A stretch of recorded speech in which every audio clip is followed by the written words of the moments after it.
Hello everybody and welcome to the ASUS North America YouTube channel. This is JJ once again. For you guys that have been checking out the channel, you guys have seen that there's been a lot of new content coming out, a lot of it covering specifically Z87, but you guys have also seen some content relative to new GPUs.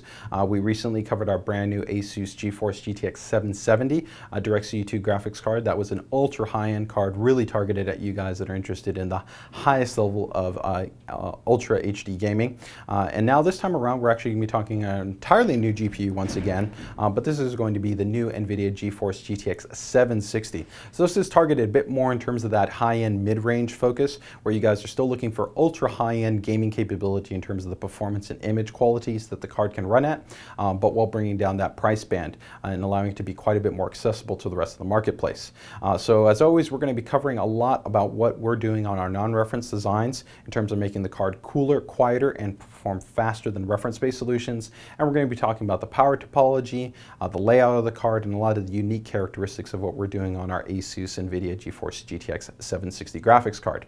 As well as we'll go ahead and be lightly covering architecture and some of the new design aspects in terms of what makes this card different than previous generations and how it stacks up against previous generations.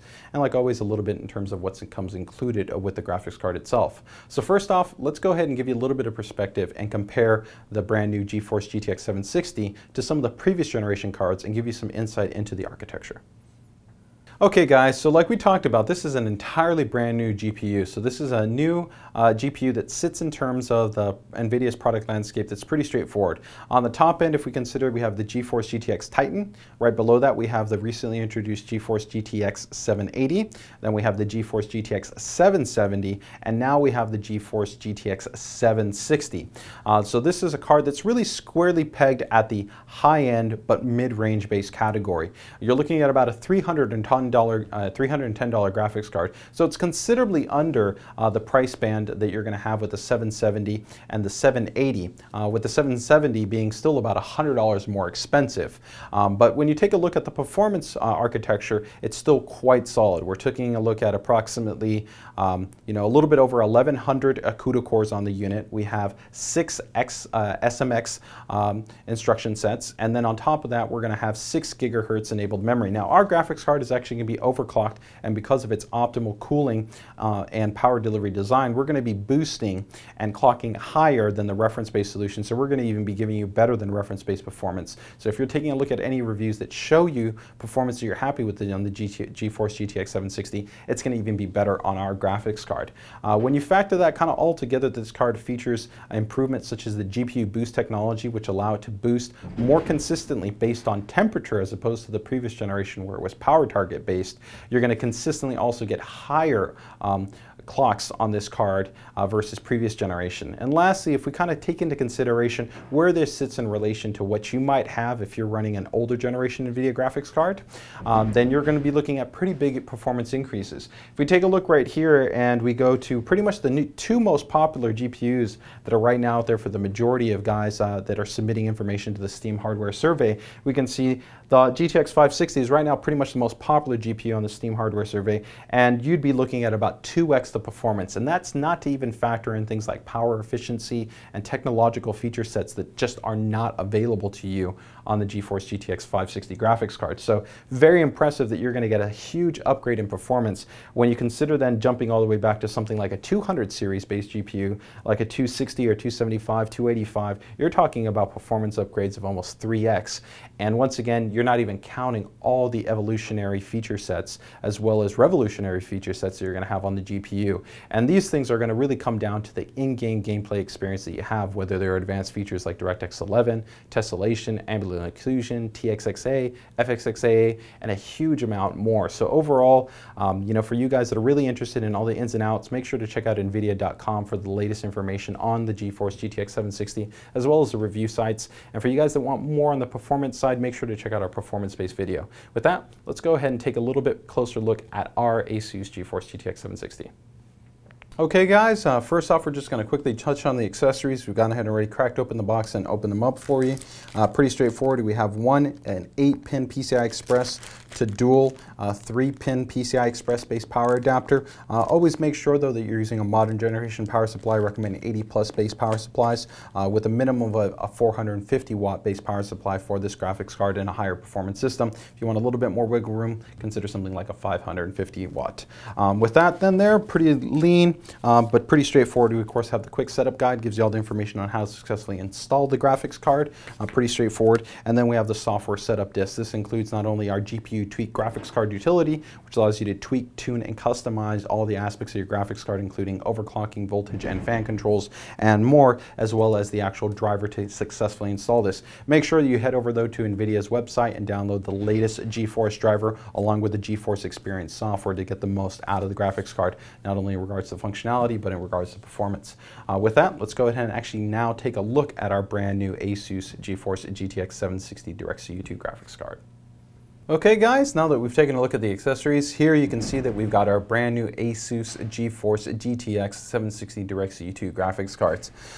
It's an awesome looking card right off the bat. You can see it's actually a little bit smaller in profile than what you would be looking at for our larger base graphics cards like the GTX 770 or the GTX 780 DirectCU II graphics cards, but you still get a huge amount of performance within this compact frame. Now you can see right off the bat, of course, it still is a DC2, meaning that it has 2 fans along with our direct contact copper technology, keeping the card cool and quiet along with those 2 fans that we have installed. Now we're going to be breaking it all down for you in terms of showing the inside to be able to cover the direct power and the SAP power componentry, as well as the overall topology and all the ins and outs for the graphics card. But here we're just giving you a little bit of perspective in terms of what the external part of the card looks like. You can see that we also have this great new ID that gives it a little bit more kind of a slanted, aggressive kind of modern styling. I think it looks great, especially if you're considering pairing this with one of our ROG motherboards.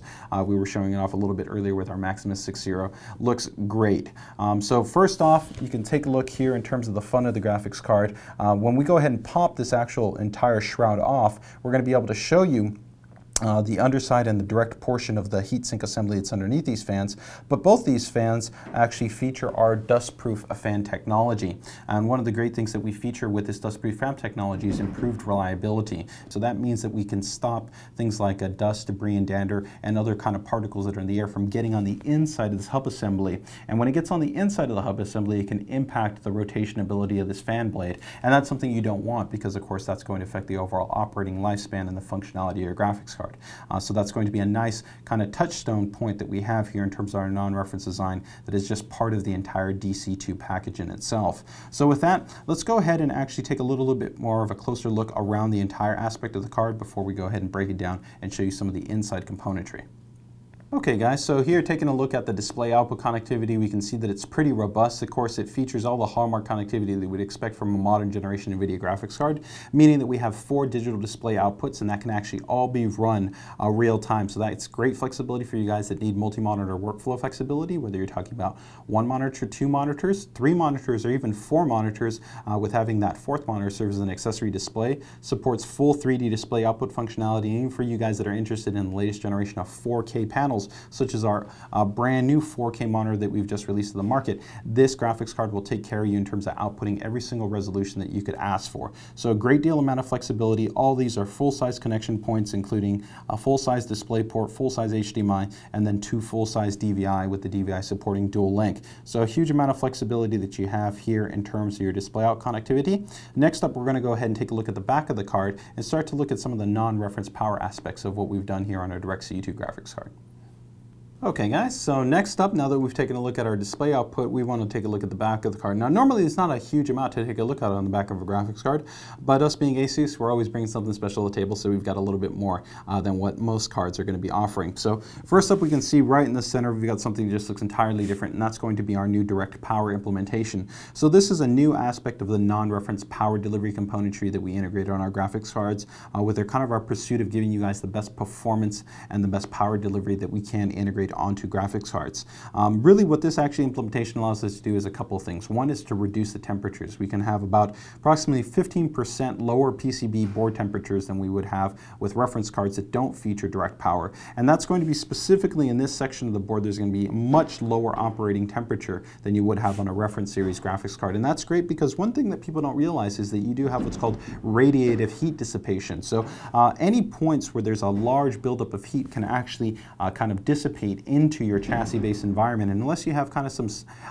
active airflow to help to kind of mitigate and push away that buildup of heat in that section, you're kind of creating these hot spots. And so with this direct power technology, we're helped to go ahead and eliminate one of the most key hotspots that we have on a graphics card, which is directly in the back of the board here. Now what you don't realize is directly underneath this is also the GPU die, so that's actually where our graphics card processing chip is.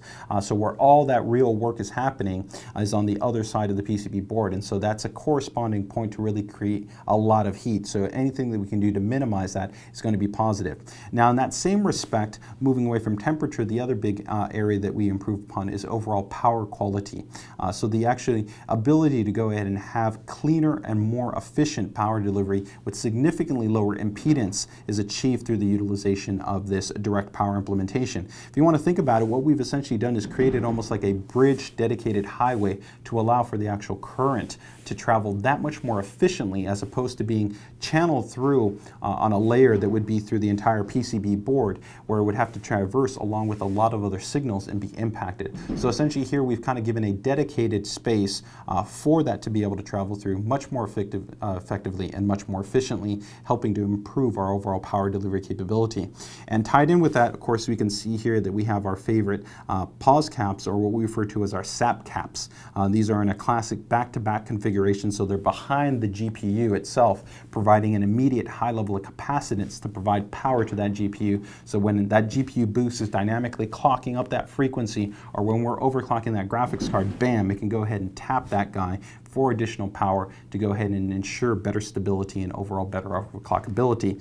So you can see that with those combination two items are really giving you guys a great baseline in terms of the power componentry and the power delivery capability of the graphics card. So with that, let's actually go ahead and take this card apart very quickly, because there's literally only 4 screws holding this heatsink and PCB board together, so it makes it really easy to go ahead and crack open and take a look at the inside of the PCB board. Okay guys, so we've disassembled our actual GTX 760 DirectCU II graphics card, and you can see we've actually done it very easily. There's really only 4 screws that affix this heatsink assembly, and then 2 screws for the MOSFET VRM heatsink. So if we just kind of break it down into stages, first up, of course, here we have the actual fan assembly and the shroud itself. So this, of course, gives us the aggressive red and black heatsink styling, and then carries our 2 dust-proof base fans. And these, keep in mind that not only are they going to add for additional reliability because of their dust-proof fan design, but we've also carefully tuned the actual fan curve here to really allow for almost a near silent level of operation. So you really get not only great cooling, but with an attention to detail to ensure that your gaming experience isn't compromised in terms of having a loud card. So you really get that great balance of having a cool and quiet experience. So that's going to be the first part of our DirectCU II fan design. So next up here, you can see that we have a real star of the show when it comes to the overall dissipation abilities. So here we have a high-performance aluminum and copper-based heatsink. So of course we have this high-performance multi-finned dissipation array here. So this is what helps us to go ahead and take all that heat that we're conducting away from the GPU die itself, and then flowing it through this entire finned assembly, which is then being cooled by our 2 fans, really giving us this great level of cooling performance even when overclocked. If we take a look over here, we can see that we have, of course, these high performance heat pipes here that are nickel plated, and that's to go ahead and minimize on any type of oxidation. Not only keeps them looking great, but helps to ensure their best long-term performance. Now if we go ahead and we flip this guy around, we can continue to see really the performance characteristics of this heatsink, where we have that direct contact copper technology, which really allows us to have ultra fast conduction between the GPU die and then the heatsink base itself, and that allows that to go ahead and really effectively be pulled in to the center, to the heat pipes, and then go out to the entire heatsink assembly, really giving us these really cool levels of of temperatures. In my testing, you know, keep in mind, we'll cover this more in the performance-based testing, but even when overclocked on this graphics card, I wasn't breaking over 66C, and that was, I think, at probably about 1.2 gigahertz. So a really aggressive level of overclocking and performance capability of the card, but still while keeping a really cool level of performance. And the great thing that I love too is it really only 4 screws to be able to go ahead and service this. If you want to go ahead and apply your own thermal compound, or just be able to take apart the card, and be able to serve it in terms of just blowing it out and making sure there's nothing settled inside the heatsink assembly. So overall, a really nice high performance heatsink assembly, which also helps you guys understand what we mean when we talk about DirectCU in terms of that direct contact copper technology. Next up is we have a real big point while it's actually small. And this is going to be a really nice addition that you don't normally see in non-reference cards. A lot of companies, when you really kind of keep cutting the card apart, you're going to see that they really cut corners to be able to bring you a product in the market space, and that's one of the things that we don't do. We really want to give you a high quality product across the entire design, and this is actually going to be it's just a basic heatsink, but it's a high performance heatsink that goes directly over the hottest part outside of the GPU of the graphics card, and that's going to be the actual MOSFET array. And this is going to just be critical in terms of helping to ensure the best stability as well as the best overclockability, with the MOSFETs being the hottest running parts. So it's just a nice little touch for you to know that not only do you have this ultra high performance heatsink assembly, which helps to pull away the heat from the GPU, these 2 fans which cool everything and then cool the board and the memory and everything else, but then we also have this nice MOSFET heatsink assembly here. Now, lastly, when we go ahead and take a look at our graphics card, while you can see that it's definitely small in form, we haven't gone ahead and dictated that in terms of compromising on the component quality. We've still stepped up and given you an ultra high performance, non-reference based design. So this is fully featuring our super alloy power componentry, and what that essentially means is that we have 3 components that we've gone ahead and implemented on here to give you guys overall the best in terms of quality, performance, reliability, efficiency, and overclockability. And that's going to be these components here, which define the VRM, or the voltage regulation section. So first up, of course, we have these capacitors, and these capacitors are our super alloy capacitors, and they're rated actually for 5K operation. If you guys can see it, it says FP5K. That means these caps are rated for actually 5,000 hours at the highest level of their temperature operation. In comparison to reference cards, this is generally going to be over 2.5 times. Most competitors and reference cards only use 2K rated capacitors. So this is a significant improvement in terms of the overall operating lifespan, helping to give you guys a better quality card. Next up is you can see this little section right here, which is normally covered by this MOSFET heatsink. But we've gone ahead and removed that to allow you to see these ultra high performance super alloyed MOS. Now these are ultra small MOSFETs that are a lot more efficient, and they have significantly lower operating temperatures as well as improved voltage output capabilities, and this helps to go overall, once again, extend the performance characteristics of the VRM, improving stability, improving efficiency, temperature performance, and overclockability. Next up, of course, we have our inductors, which helps to provide a large amount of the power that the card needs in itself, especially when it's pushing and it's ratcheting up in terms of clock frequencies, GPU boost, and overclocking. These are fully sealed molded inductors. They use a special alloy-based formula to go ahead and be fully sealed, as opposed to other inductors which, while they might look sealed, they're actually hollow on the inside, and this can help to create lower efficiency, worse temperature performance, as well as actually sometimes what's referred to as coil whine. And with our super alloy power chokes, in most situations these are going to be almost near silent in terms of operation to silent in operation, so that's another plus outside of their improved actually technical performance characteristics. So overall, if we recap, we've got the super alloy capacitor, super alloy MOSFET, and then super alloy choke really help to give you guys a strong level of sense that we're really stepping it up in terms of giving you a high degree of power component quality. And from there, even things like the display outputs, all these are fully shielded. We don't have any exposed display outputs. That helps to go ahead and minimize any type of interference getting in there and affecting your image quality, making sure that you have the best, sharpest, clearest, cleanest display outputs for your digital connections. And of course, while we've already covered, if we recap on the back here, we have our direct power and our pause cap based solutions rounding out our entire non-reference power solution implementation. So overall, that helps allow you guys guys to see that we've done a huge amount here in terms of really giving you a card that not only focuses on cool operation, quiet acoustics, and outstanding power component quality and power delivery, ultimately rounding out a really high performance GPU. So with that, let's go ahead and put this card back together and wrap things up for you guys. Okay guys, so we've given you a little bit of everything in terms of showing you not only what comes included with the graphics card, broken down to you a little bit about the architectural aspects of the new GeForce GTX 760 and how it stacks up against some of the previous generation cards, as well as the current generation 770 card, as well as even things like the Titan. And lastly here, we just want to kind of wrap things up and give you a little bit of a lay of the land if you're going to be considering a graphics card like this. You know, the targeted MSRP is going to be about $310, so that's going to be a little bit higher in terms of the price point, but when you consider that this is really a card that's going to allow you to have a huge increase in performance, especially if you're coming over from an older 200 series or 500 series based GPU. You factor in the power to watt performance ratio. You consider, of course, how cool, how quiet in terms of the operation, and then, of course, just the overall performance capability, and you're really looking at an outstanding card in terms of the value. When you consider you can pretty much take any game that's out there on the marketplace, any of the full modern generation DirectX and 11 titles on there, and be able to have actually a very high level of gaming experience with the highest level of image quality settings, whether it's things like ambient occlusion, tessellation, physics, you know, specialized filters like HDAO, HBAO, and things along those lines. You're going to fully be able to ratchet all those things up and be able to maintain an awesome 1080p gaming experience. And for you guys that are even looking at QHD based resolution gaming, it definitely holds its weight quite well at even 2560 base resolutions in terms of gaming. Now, another factor is for you guys that are looking really kind of for those sweet cards in terms of considering something like an SLI. This is a perfect card to really consider pairing up with one of our SI enabled motherboards to be able to offer you a huge level of performance increase when pairing two of these together up. You're really getting an awesome level of scaling thanks to the NVIDIA architecture and the drivers that they have in place.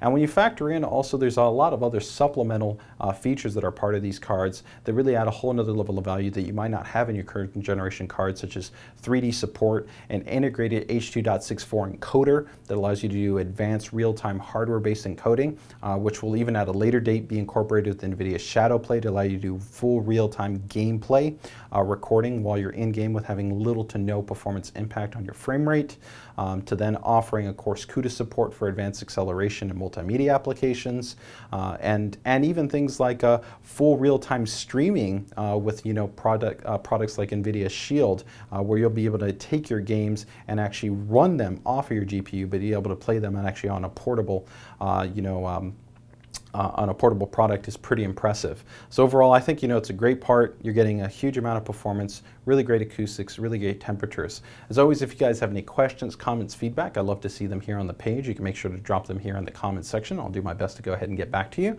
You can also make sure to go ahead and hit us up at our North American Facebook pages or our North American Twitter pages. If you enjoyed the video, please make sure and subscribe, thumbs up, like the video, so we can keep coming out with this content for you. And make sure to watch the other video that we're going to be releasing for the NVIDIA GeForce GTX 760 that focuses on performance, and that's going to be highlighting things like overclocking, temperatures, and acoustic information for you guys that want to learn a little bit more on the nitty and gritty. As always, thanks for watching.